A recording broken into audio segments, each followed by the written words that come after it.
Yeah, sometimes you got to go live unexpectedly because you got to get the people the information. Hey, Chris Jenkins, credentialed member of the media, cover the Carolina Panthers for Charlotte Vibe, aka Man of the People, here with your Tuesday update. Yeah, Tuesday, because why? Let me let you guys know the schedule for this week for the Carolina Panthers. Monday night football game, so they pushed everything back one day. So though there was a little bit of availability yesterday with head coach Dave Canales, today was an opportunity for the media to be inside the locker room talking to the players, and that's what today was. Now tomorrow, the guys will be off, and then Thursday instead of Wednesday, Thursday will be the day that is regularly like a Wednesday. So this week we will have Thursday, Friday, and then Saturday access to the players. Wednesday's the new off day. Then Sunday, they're going to travel to San Francisco. And then Monday, the game. All right. So I just wanted to make sure you guys are up to date on how things are going to go. Look at there. I see my members jumping in. I know you guys are like, huh? What? Chris is on without a scheduled break. Yes. I can't let you guys not be updated about everything. So what's up, Panthers boy? What's up, T Green? Ooh, T Green. Big apologies, big apologies, big apologies. I have no idea why I thought as such. Appreciate you correcting me though, because you're a member and you deserve that. And you've been a long time member. So hopefully all these years I have not been saying it correctly. So uh, embarrassed, but glad that you corrected me. What's going on, Steve O? We're gonna get to some of those questions. What's good, Rails? All right, so let's go ahead and get into some of these highlights. But first, let me tell you about some transactions. So, man, you get one high, and then you get a low in the NFL. It's not for the faint of heart in terms of being a player. So on Sunday, I remember Saturday practicing the pronunciation of this name. Sunday, I talked about this player. This player is Israel Ukwamu. Israel was a safety that was elevated from the practice squad to the 53-man roster to play this past Sunday versus the Atlanta Falcons. Well, today he was released from the practice squad. I'm not laughing at him at all by any means, but it's just like, man, that's rough. Get elevated, play, and then next day or 2 days later you're released. But nevertheless, the transaction for today is Carolina Panther release safety Israel Mukwamu from the practice squad. There has not been a corresponding transaction that has taken place. So we, again, got a chance to get in the locker room this weekend, and I'm sorry, today. And I'm going to play some clips for you, some highlights from some of the players that spoke to the media. One of those being Claudin Sherrillis, who once Christian Roseboom got hurt in the game, he had to wear the green dot, meaning he had to have a microphone in his ear. This isn't super important, but I thought it was cool that I want to share with you guys, which is Claudin talking about what it was like with him wearing that green dot this past Sunday. I ain't gonna lie, like the only thing about it is like no matter what happens to play before, you just know you gotta run back to the ball. It don't matter if you ran 40 yards down the field, you gotta run back to the ball and give everyone a call. And yeah, that's really the only thing about it. And then, just hearing it in your helmet, hearing the yelling in your helmet sometimes, that's the only, I know Trevor said this sometimes.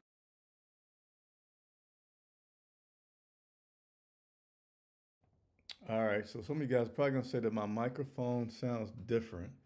So let me fix my sound really quick. Sorry to be all up and close into, but I do like good audio. So let's change up the audio a little bit. Give it a second. 1 Mississippi, 2 Mississippi, 3 Mississippi. Now, do you like that sound right there? Does that sound a little bit better? But Claudin, to me that was funny. I'm saying the big thing is, man, I had to run back to the huddle no matter how far down the field. It makes you think all the times you might see some players kind of getting tired and they don't come all the way to the huddle. They kind of just do this to get a signal, but you can't do that.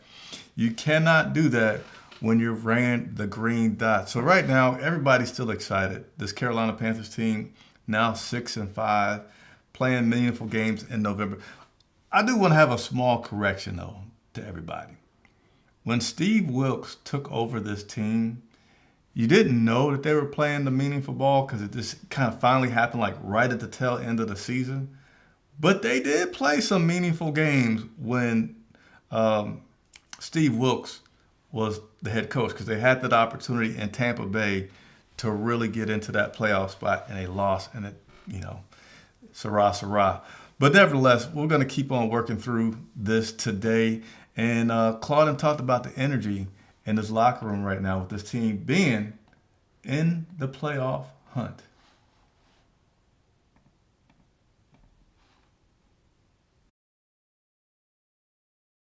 I'm really excited about the energy here. Actually, we're all confident in the locker room. We're all after the same thing. We're all prepping with the same mindset. So I like it.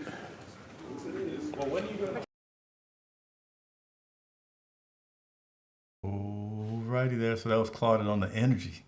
The energy, the energy. It's contagious, right? It's a good thing. I see you guys like these late night shows, don't you? I'm getting some interaction. So I got a few more things that we're gonna play, and then I'm gonna come back to getting into those comments for you guys. So that was Claude and Shirley who got this opportunity mostly because Trevin Wallace was out. May get one more opportunity because I don't think that Trevin's going to be back yet. I believe the coach Canales last week talked about Trevin more of like a week-to-week guy, meaning like probably if he ain't playing at the beginning, he's not going to play. Practicing at the beginning of the week, then he's probably not going to play. First injury report comes out this Thursday. Again, so the Wednesday is going to come out Thursday. So, of course, there's interest about Bryce Young. How's he looking? Is he going to practice? We won't know about that until Thursday. So look for those updates come this Thursday. Chuba Hubbard, speaking of injuries, had got injured earlier this year, and that's what caused Rico Dowdle to have his opportunity to come in there and become a beast, having those 200-yard games, and now still being the top 5, if not top 3, I forget exactly, but I can safely say top 5 running back in the league. Well, we got to see Chuba this past Sunday in Atlanta, and he actually had a better per yard carry than Rico did, but he also looked a little differently, right? Rico was noticeably having this pew, pew, pew, pew, explosion and burst, and you weren't seeing that in Chuba. And today, Mr. Hubbard talked about, well, maybe, just maybe, I came back a little too soon from my injury.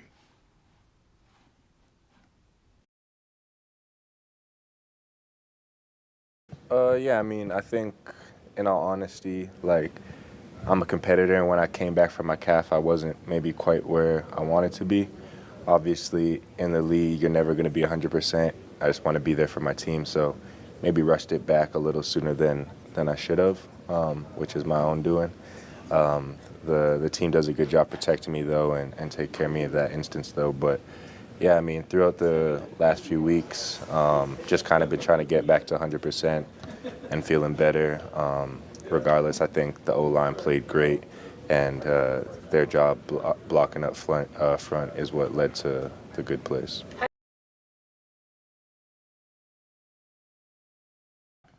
So Chuba Hubbard, they're saying, number one, he said that it was his own doing. Of course, you can always influence coming back and telling trainers things. It's not their fault. He says the team does a good job of protecting the players from themselves, but he also went on further to talk about he's done the same thing his whole career. He did the same thing last year, and it's something that he's going to continue to try to get better at.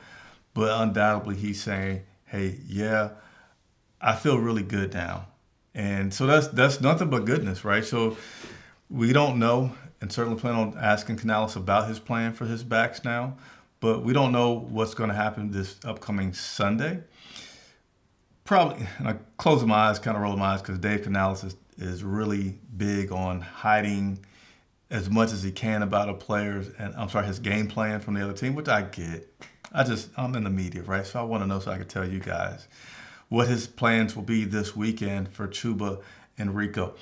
I'm going to tell you what I want. So early in the season, when things were as such, I said, okay, I'm okay with playing 2 backs. Then I was like, no, Rico is on fire. So I'm like, play Rico until he fizzles out. So to me right now, Rico hasn't fizzled out, but I would lean more towards, all right, let me try to get Chuba 7 or 8 carries this game, still letting Rico be the featured running back. because teams have changed their approach a little bit, right? So that certainly has stymied Rico, but last week it was really stymied. So I want to see both of these guys. I feel like maybe come back into sharing, and then just continue with the hot hand. I'm still not afraid to say go with the hot hand if one of these guys gets hot. But that was Chuba again talking about his injury, and maybe he came back a little too fast. But another thing he talked about was the fact that Chuba's one of the guys who's been here for a number of years, just like J.C. Horn or Derek, and has went through the tough times. And it seems like this team may be coming on to the better side of things and being successful and having a good culture. Yeah, I mean, in all honesty, like I've prayed for this moment this year so many times. To be here and see what we're building is special. A lot of these guys that's been here with me and even before me know all the work we put in throughout the years, the highs and the lows. So to be able to, see that, the process is working, all the work we put in is working. It feels good seeing the success of all our guys and just the team as a whole. It's a great feeling. It's something that is deserved. These guys have been working their asses off for a long time, so it's glad to see all our work come to fruition. So Chuba is undoubtedly happy to see some things coming to fruition with this team getting to a point where they're 6-5 in November, and playing some good ball. He's been praying for it for a long time. So I certainly feel like with this team and the ups and downs that they're having, number one, I like the culture that Canales is instilling within these guys, and number two, I feel like the guys that are veterans that have been around for a number of years, that when they do slip, like when they did against the Saints, or when they did it against the Bills, part of the reason of what helps them come back is you got guys in that locker room that's like, yo, okay, we're not going to be perfect, but we're going to get back up. We're going to show some resiliency. We're going to show some fight. We're going to show some character. We're going to just keep pounding culture. We're going to show it. And you fight back, right? You fight back until you can continue to change the culture, which they have. One of those things that they've been doing in that fight back is they've had to embrace the next man up mentality. Every team does. But embracing it and having a system in place that allows you to do that is key. And honestly, what a key in that becomes not your head coach, not your defensive coordinator, but really your position coaches are the people that are responsible for getting players that may not be a starter suddenly up to speed with starter type mentality, which is not the right word, but the knowledge, right? Because one thing that happens when you're not a starter, you often will play snaps on the other team's defense, right? So you learn your defense in the classroom, but when it's time to go out and execute it, you may be running scout for the other team. And so there's still some nuances that you got to get used to. But nevertheless, J.C. Horn spoke about the new guys, the rookies, how they're able to get up to speed, and how that's happening well for this Carolina Panthers team.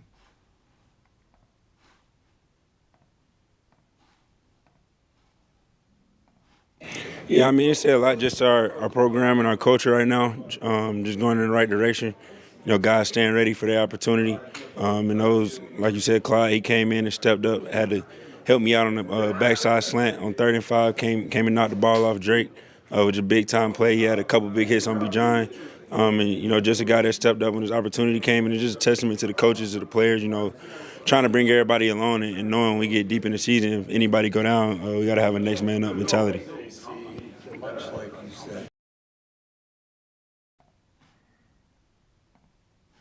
So there you go, there you go. JC, giving props to everybody that's been able to step up there, specifically talking about Claudin, some of the other guys that are doing their thing to help this team be competitive no matter what's going on. Again, you're going to have injuries. This is a violent sport.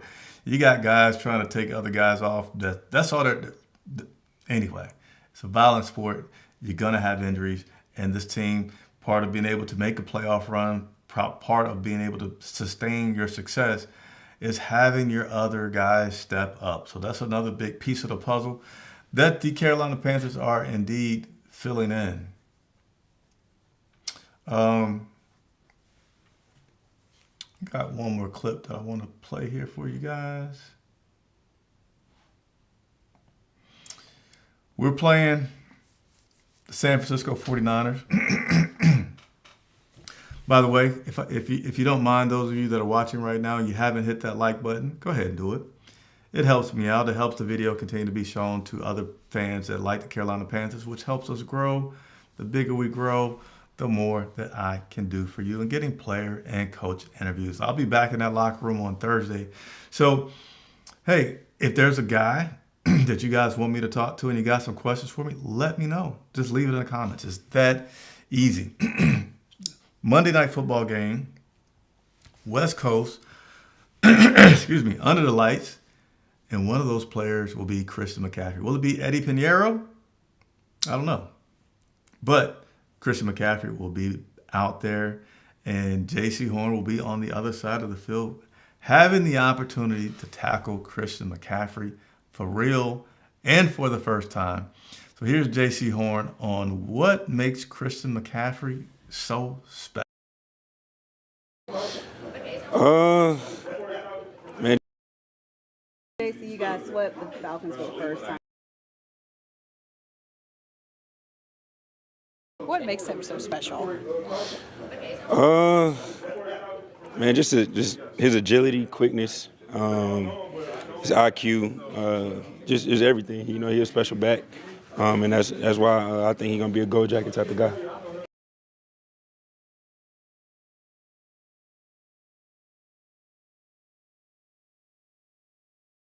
I like how he said everything, because it is everything about Chris. Like everything, his running style, his receiving style, his vision, his quickness, his strength, everything.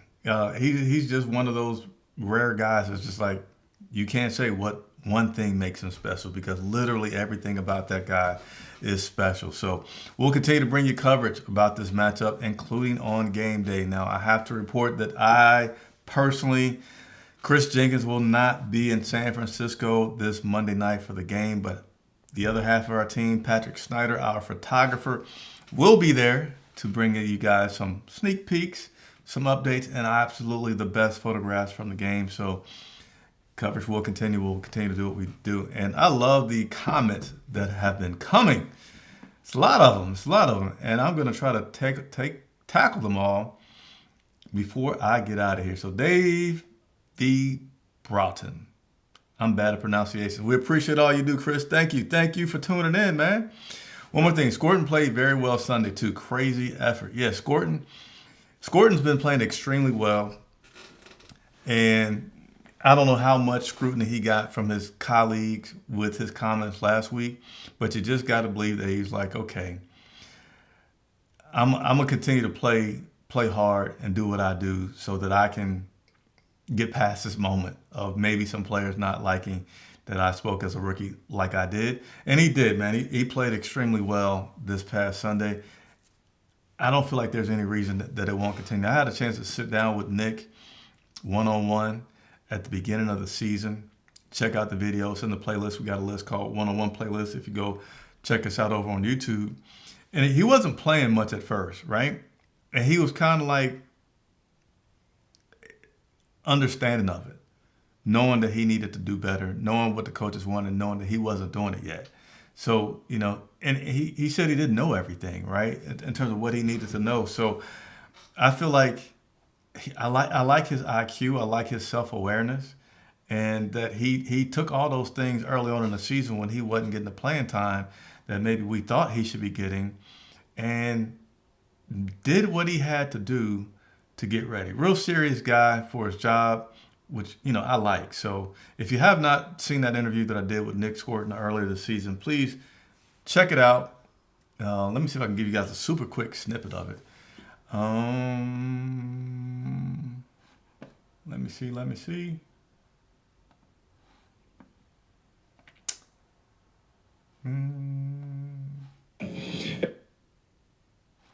So let's see. So show you guys real quick. Again, if you go on over to YouTube, you will see that I have this playlist going on. Last sit down one-on-one was with Bryson Tremaine. But then you see Corey, Lathan, And yeah, so here's my interview with Nick. I'm not gonna play. Hey, I'm Chris Jenkins, joined by. We're gonna talk about it, but that pissed off moment, I think that might be where some of your teammates they see you as serious because you seem to not forget some things that rub you the wrong way. That's me right there. Like it's.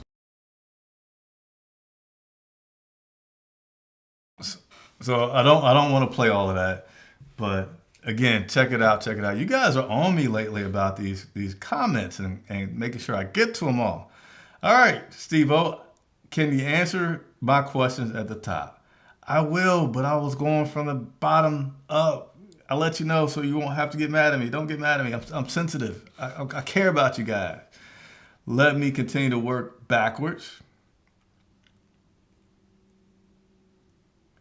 Any updates on Bryce's ankle? Will he be ready to go on Monday night, QJ? So QJ, we will not get to see Bryce until Thursday. Everything gets pushed back this week because of the Monday night football game. Monday, usually a coach may give us updates on the Bryce's ankle. Didn't happen. Didn't see him in the locker room today. So unfortunately, not going to be any more information on Bryce's ankle until Thursday. So stay tuned. Subscribe, turn your notifications so that when I get that footage and get information that you're able to see it, all right?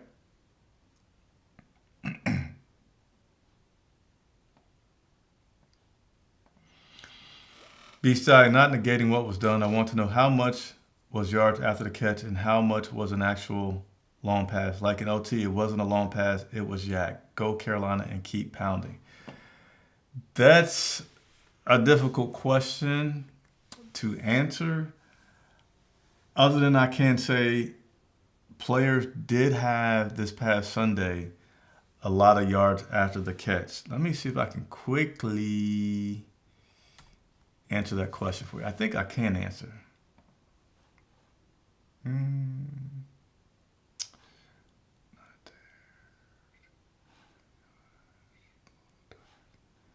me one. I forget where I think I saw this at. Give me 1 second. Hey, well,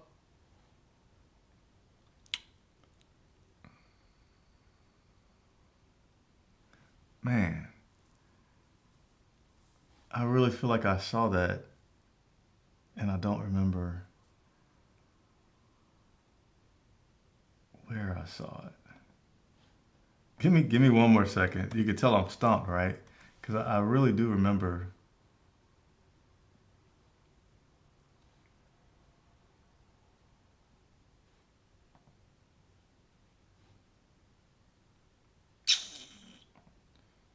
Let me see.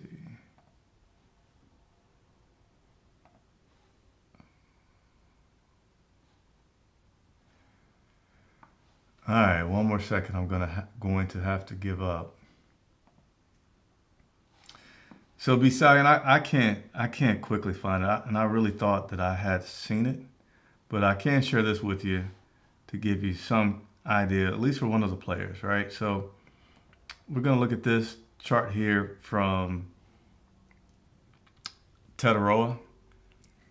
So you can see for most of Tetaroa's receptions, and he had 8 of them, I'd say 6 of them, he really didn't get many yards after the catch. 6 of them were pretty much where they were. And then 2 of them, he had some yardage. And he was their leading receiver. So on one play, he had about 35 yards after the catch. And then another one, he had about 10. So that's about 45.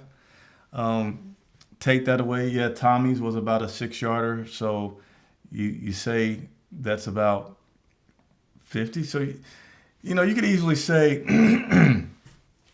100 yards of Bryce's 440 something were after the catch. And I do remember hearing that a lot of his passes went for about the same distance as before, but this time players had a chance to get those yards after the catch. But a reason for that could be that there's just better placed balls for the players to catch and run, as well as some of the different formations and things that they were doing to have guys just be pretty open so that when they did get the ball, it was that opportunity. So good question. I really believe we're going to win these next two games before the bye, 49ers and the Rams. Rams game is going to surprise everybody. Okay. Ken88. Hey, one of our members. You know, members get a little special love and attention there. Appreciate you, Ken88, for being a member and jumping in here tonight. I'm a BY9 believer, a.k.a. Carolina Reaper. We can take San Francisco down, keep pounding. It will be a great Thanksgiving week. Yeah, I'm not all in on saying like, man, we're going to beat San Francisco just from a professional analytical perspective. But I am going to say I feel like it's going to be a good game. I feel like it has all the ingredients to be a good game for the Carolina Panthers. A Monday night game, coming off this win, guys feeling good. I feel it. Chuba has always run hard and carried the team on his back at times. Never give up. He'll be back. All right.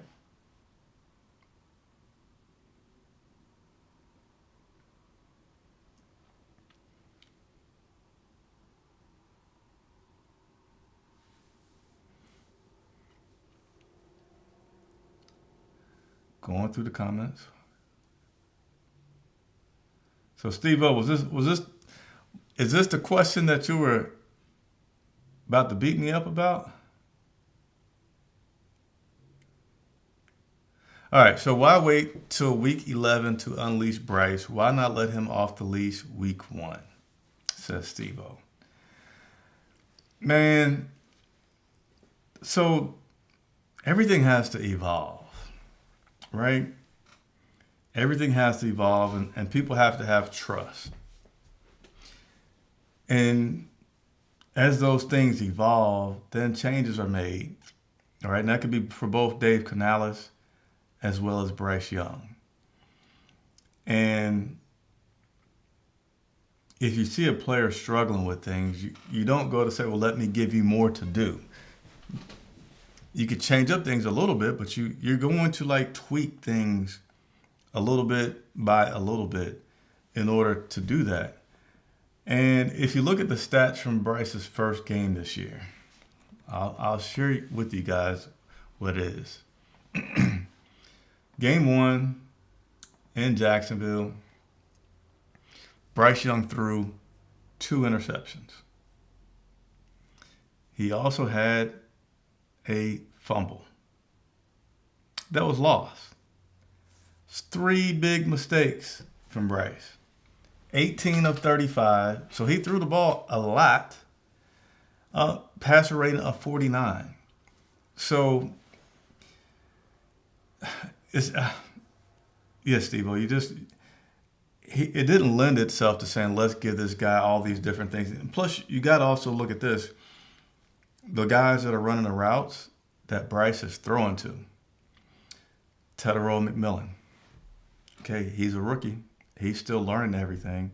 So you're going to put in some stuff, but you're not going to have everything put in and installed and known by T-Mac in week 1 that T-Mac is going to have the experience and knowledge of in week 11. Jimmy Horn Jr., even though he didn't play much, he's another rookie.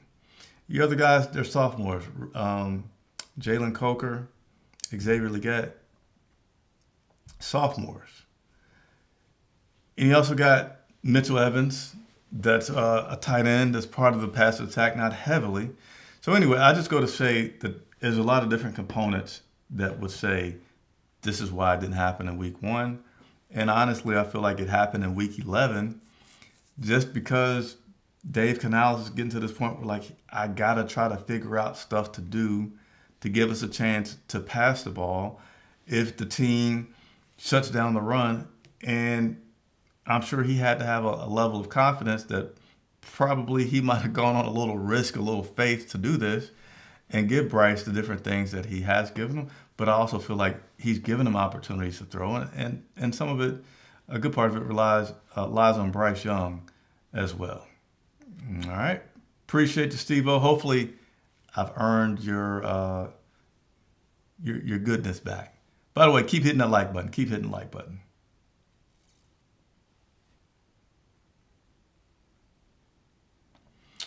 Two questions from him. Has been a young team going to be our downfall, or could it be definitely the other way? if it was going to be our downfall, it would have been our downfall by now. Such as, I just played a clip there a moment ago with J.C. Horn talking about the young guys stepping in and doing good. I think Dan Orlovsky talked about our draft class being good. So you got a lot of guys that are young, that are rookies on both sides of the ball, that are doing well and have been doing extremely well. And if they weren't doing as well as they were, then our team would be nowhere near as good as they are now. So the downfall part, I think we've already covered that with success. And now how much of the success can we reap from having these young guys for years to come on rookie contracts? That's going to be, you're not going to see it all this year, but that's going to be it.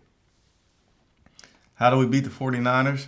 Got to stay tuned for the show on Saturday or Sunday. All right, that'll be it. I appreciate each and every one of you guys for coming on to the show tonight, asking your questions, participating. Please, before you go, tap that like button to help your boy be seen by more people out there that enjoy the coverage, enjoy the Carolina Panthers. Tomorrow we probably will not have any coverage because that is the players' day off, and then we'll get back at it on Thursday. Thursday's show will be live and direct from Bank of America Stadium, so be sure to tune in, watch, support. Enjoy your day. Chris Jenkins reporting for Charlotte Vibe.